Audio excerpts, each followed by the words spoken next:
শহরে টম নামে একটি কিউট কুকুর ছিল। সে খুব দরিদ্র ছিল। টম শহরের একটি স্কুলে পড়ালেখা করত।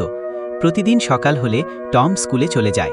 টম গরিব হওয়ায় তার বড়লোক বন্ধুগুলো তাকে খুব ঘৃণা করত। এমনকি স্কুলে তার সাথেও কেউ বসে না। একদিন টম স্কুলের ক্যান্টিনে আলাদাভাবে মাটিতে বসে খাবার খাচ্ছিল।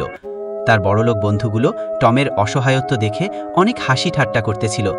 টম তার বড়লোক বন্ধুদের এই আচরণ দেখে লজ্জায় সেখান থেকে চলে আসে।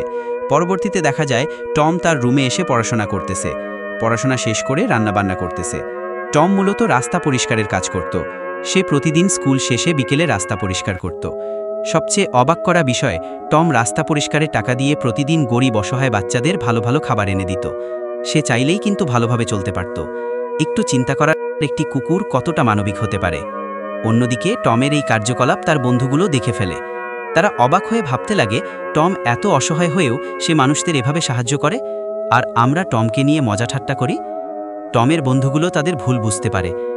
সবশেষে দেখা যায় টমের বড়লোক বন্ধুগুলো টমের কাছে গিয়ে তাদের ভুলের জন্য ক্ষমা চাচ্ছে, এবং পরবর্তীতে টম এবং টমের বন্ধুরা মিলে অসহায় বাচ্চাদের সাহায্য করতেছে।